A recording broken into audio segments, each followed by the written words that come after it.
비가 내리는 어느 날 밤, 한 소년이 누군가에게 쫓기고 있는데요. 그의 가방에서는 뭔가 심상치 않은 물건이 빛나고 있었지요.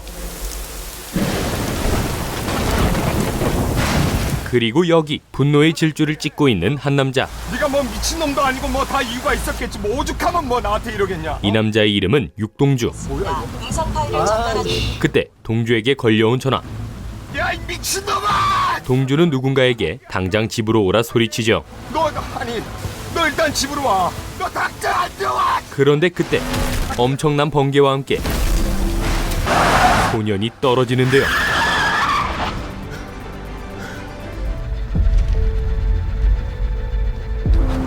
이에 동주는 일단 소년을 응급실로 데리고 갔지요. 하지만 현재 시간 23시 33분 환자분 사망하셨습니다. 소년은 결국 숨을 거뒀지요. 그 말에 좌절하는 동주. 사실 동주에게 오늘은 최악의 하루였는데요. 소설가를 꿈꾸며 배달일로 생계를 이어가던 동주. 하지만 친구는 돈을 떼먹고 사라지고 제 카드까지 그거 들고 튀었는데 그게 뭐 제 친구입니까? 한에서 돈 꺼냈었어? 예, 현금 서비스 300이요. 300! 철없는 엄마는 음주운전 사고를 냈지요. 10분만 있잖아. 아 그러시면 안 되고요. 예? 아니, 비켜봐. 엄마, 이 문 열어봐. 아, 근데 뭐하러 왔어? 문 열라고! 진짜! 하지 마! 아, 당장 합의금이 필요한 상황. 합의금을 1,500이나 달라고 하거든요. 그 엄마 전세금에서 1,500 빼주시고 그만큼 이 월세로 돌리면 안 될까요? 아이고, 몰랐구나. 하지만 너희 엄마가 월세로 돌린 지 꽤 됐어. 동주는 그런 엄마가 원망스럽기만 했지요. 술 마시고 운전을 왜 해? 전세 보증금 빼서 어디다 썼어? 또 남자한테 사기당한 거야? 투자한 거야. 힘든 일 안 하고 살게 해주고 싶어서. 나도 이제 더 이상 못하겠으니까 감옥을 가든 말든 엄마 인생 엄마가 알아서 해. 누가 내 인생 책임져 달랬어? 그러니까! 알아서 하시라고. 그렇게 최악의 하루가 끝난 줄 알았지만 아까 그 사고가 났던 것이었지요. 소년의 죽음에 충격을 받은 동주. 환자분 사망하셨습니다. 그런데 그 순간 형, 누군가 동주를 부르는데요. 형. 그러더니 눈을 뜬 소년.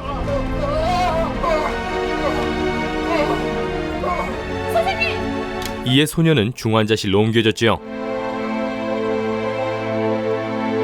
그 후 일단 집으로 돌아온 동주는 챙겨두었던 소년의 가방을 발견하고 뭔지 이름이나 좀 확인해보자. 가방을 뒤져보는데요. 그 속에는 오래된 물건들과 웬 돌덩어리 그리고 원고 뭉치가 하나 있었죠. 이에 만년 작가 지망생인 동주는 원고부터 읽어보는데요. 그 원고는 말 그대로 작품이었지요. 천재네. 같은 시각 외딴 호숫가 한 남자가 차 안에 갇혀 있는데요.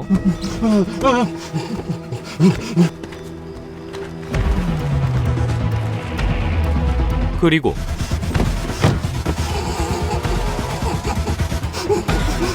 누군가 남자의 입에 뭔가를 집어넣고는 내가 잘못했다. 그대로 차를 호수에 빠뜨리죠.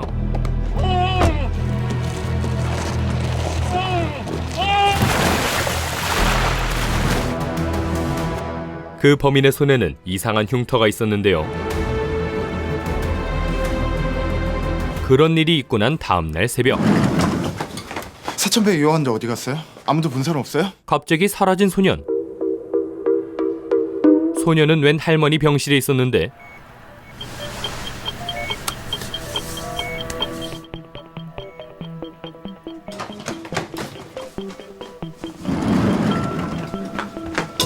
저기 괜찮아요? 여기서 뭐 하시는 거예요? 꼭 전해야 할 얘기. 소년은 다시 쓰러져 버렸지요.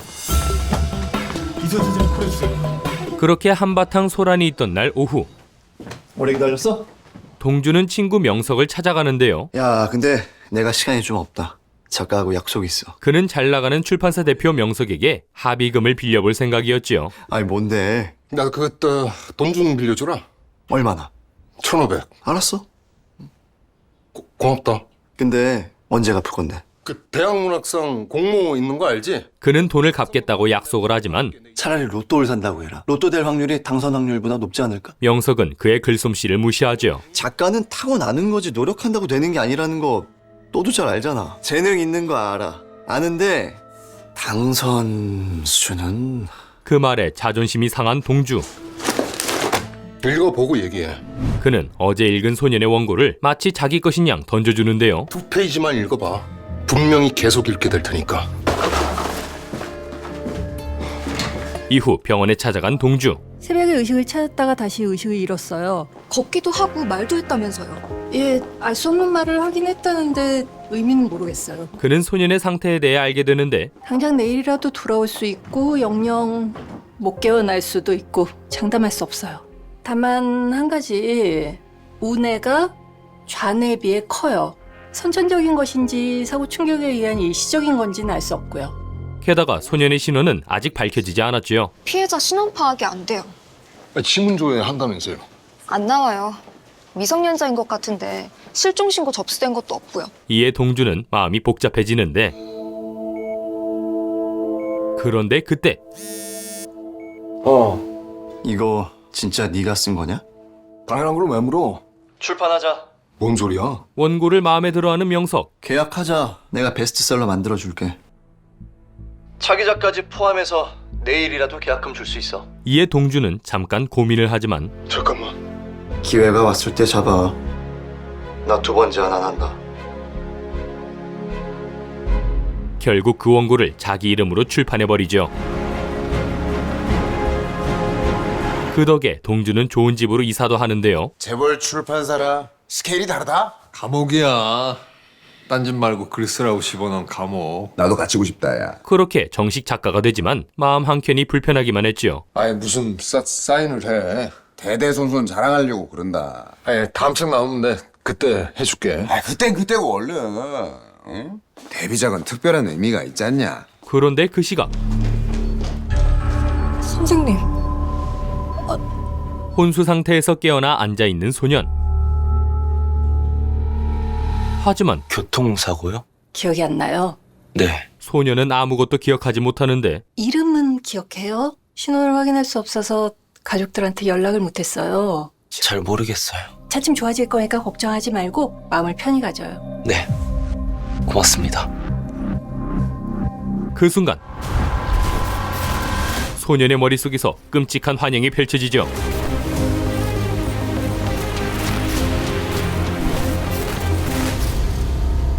이에 소년은 크게 괴로워하는데요. 한편 지기나. 예, 육동주입니다. 이 소식을 들은 동주. 병원으로 오셔야겠어요. 조금 전에 환자가 깨어났습니다. 그는 원고의 주인이 밝혀질까봐 안절부절 못하고 그래도 용기를 내 소년을 만나러 가는데 그때까지 소년은 겁에 질려 있었죠.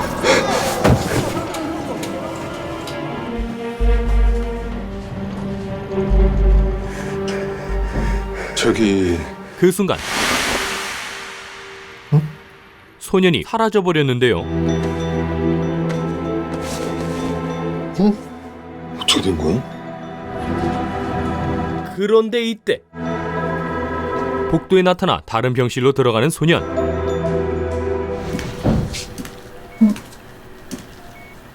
깜짝이야.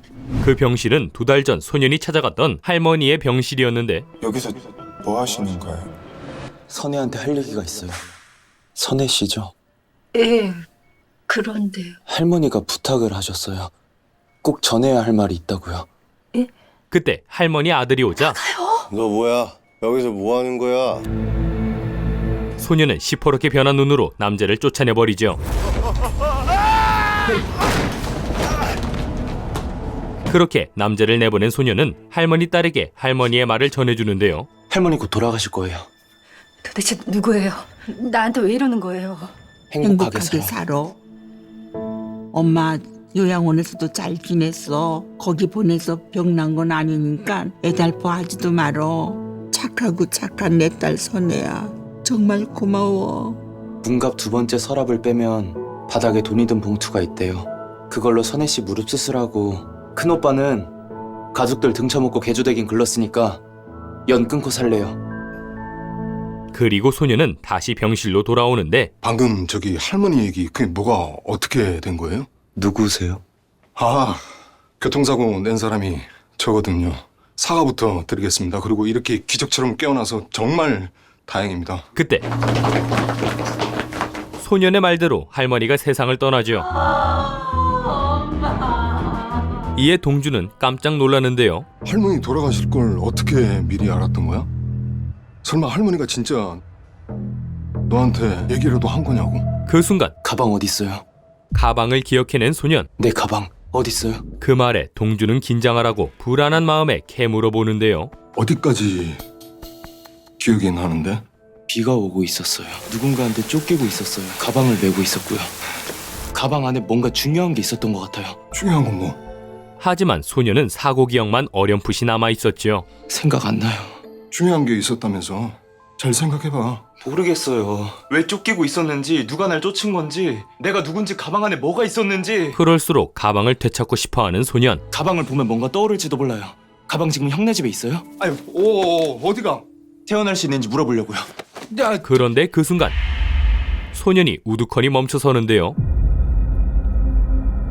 그건 밖에 있는 의사 수연의 마음이 소년에게 전해졌기 때문이었지요. 수연은 응급실에 실려온 수감자를 보고 분노에 떨고 있었고,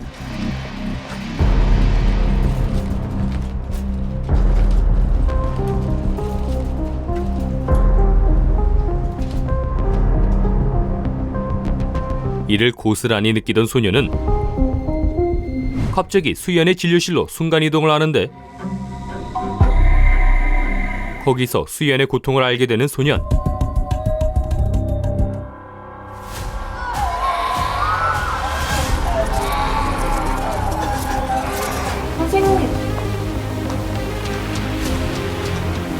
그러더니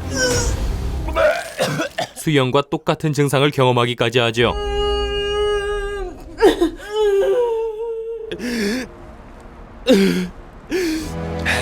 그런데 이 모습을 지켜보고 있었던 동주. 가까이 오지 마. 가까이 오지 마. 너 정체가 뭐냐고? 아니 갑자기 어떻게 사라진 거야? 도대체 뭘 어떻게 한 거야? 너 정체가 뭐야? 그 말에 소녀는 그간의 일들을 털어놓는데요. 고통스러운 사람들의 소리가 들려요. 비명소리, 울음소리, 알 수 없는 장면들이 보이는데 그땐 끔찍한 고통이 느껴져요. 그래서 할머니가 돌아가실 걸 미리 알았다는 거야? 그 말에 생각이 많아지는 동주. 교통사고 이후에 일종의 텔레파시 같은 이 초능력이 생겼다는 건데. 하지만 좀처럼 믿기 어려운 얘기였지요. 그건 아니네. 현실이 소설보다 더 소설 같네. 이에 동주는 그 말을 뒤로하고 일단 소년의 가방을 찾아보는데요. 아, 참.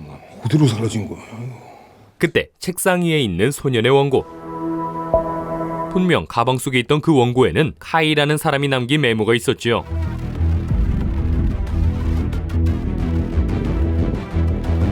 사실 조금 전 이 카이라는 존재가 가방을 가져간 것이었는데요.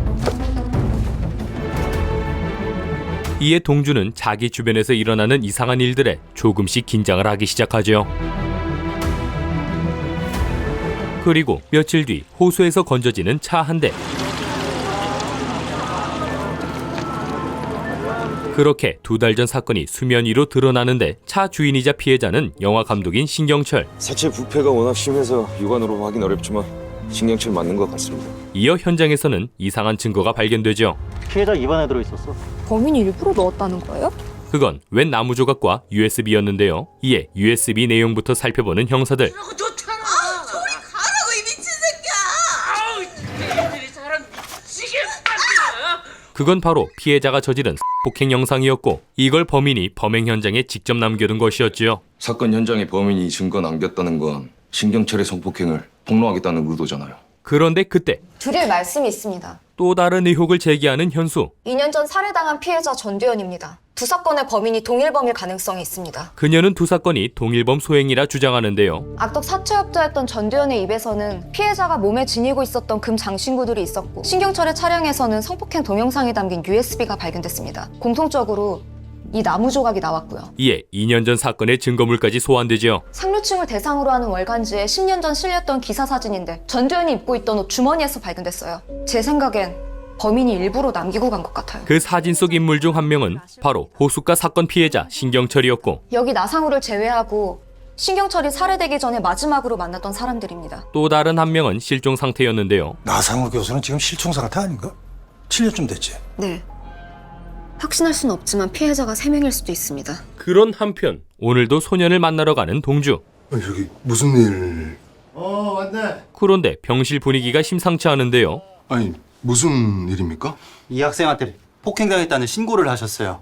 폭행이요? 알고 보니 며칠 전 소년에게 떠밀렸던 남자가 고소를 한다며 찾아온 것이었지요. 어린 놈의 새끼가 벌써 그런데 폭력이나 휘두르고 아주 남자를 보자 파랗게 변하는 소년의 눈. 이에 동주는 황급히 소년을 가리는데 아예 교통사고 환자입니다. 힘도 하나도 없는데 누굴 폭행해요? 이 아저씨가 괜히 그 혼자 막 벽에 부딪히고 그러더니까요. 하지만 소년이 힘을 쓰자 아예 이불로 덮어버리죠. 뭐야 감기 걸리면 큰일 난다. 저 아저씨 뭐 별걸 다 하시네. 마이클 잭슨입니까? 봤죠? 오빠! 다행히 그때 할머니 딸이 오고 그 덕에 상황은 정리되는데 엄마 장례날까지 이러고 싶어. 죄송합니다. 저 학생은 아무 짓도 한 거 없어요. 그렇게 주변이 조용해지자 가방부터 찾는 소년. 가방 가져왔어요? 이에 동주는 솔직하게 말하죠. 사라졌어. 잃어버렸다는 거예요? 아, 잃어버린 게 아니라 사라졌다니까. 가방에 뭐가 들었는지 확인했었어요? 볼펜, 만년필 같은 뭐 필기구랑 돌덩이랑. 돌덩이를 왜 갖고 다녀요? 내가 묻고 싶은 말이다. 그런데 무섭게 왜 그래 또? 느껴져요.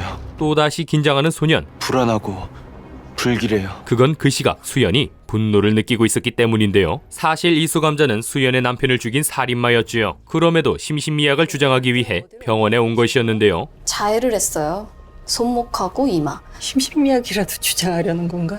딱 그거예요. 치료받으면서도 계속 떠들더라고요. 자기 심신미약자라고. 이에 수연은 고통스러운 분노를 느끼고 함께 그 고통을 느끼던 소녀는 알 수 없는 힘에 이끌려 수연의 진료실로 향하는데 그곳에서 또다시 환영을 보는 소년. 사실 그건 수연이 방금 이곳에서 한 일들이었지요. 그리고 지금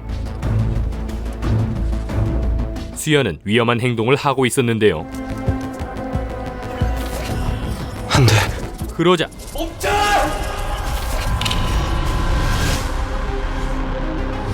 순간이동과 함께 시간을 멈춰버린 소년. 일단 수액부터 뺀 소년은 그날의 사건을 확인하기로 하죠. 이를 알게 된 소년은 수연의 고통을 수감자에게 옮겨버리죠.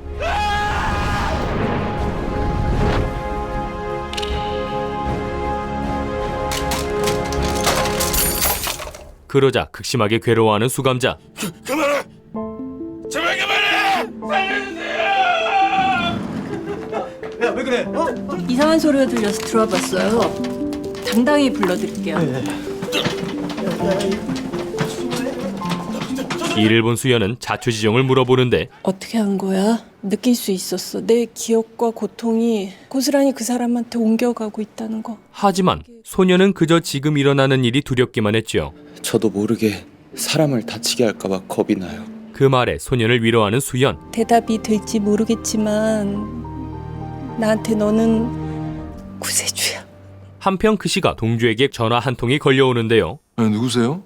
아주 위험한 일을 저질렀어. 다짜고짜 책 얘기를 하는 상대방. 세상에 나오면 안 되는 소설이었거든. 그는 바로 얼마 전 가방을 가져간 카이였지요. 수정은 그런대로 괜찮았어. 문장이 좀 장황하게 길긴 하지만 나름 매끄럽게 고쳐졌어.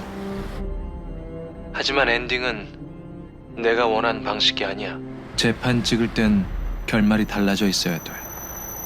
결말은 내 식대로 내야 하니까. 이에 동주는 그가 원고에 대해 알고 있다는 사실에 바짝 긴장을 하는데요. 때가 되면 한 번은 만나게 되겠지. 그러지 말고 만나서 얘기하시죠. 제가 계신 곳으로 가겠습니다. 행운을 빌어. 대체 카이는 어떤 존재인 걸까요?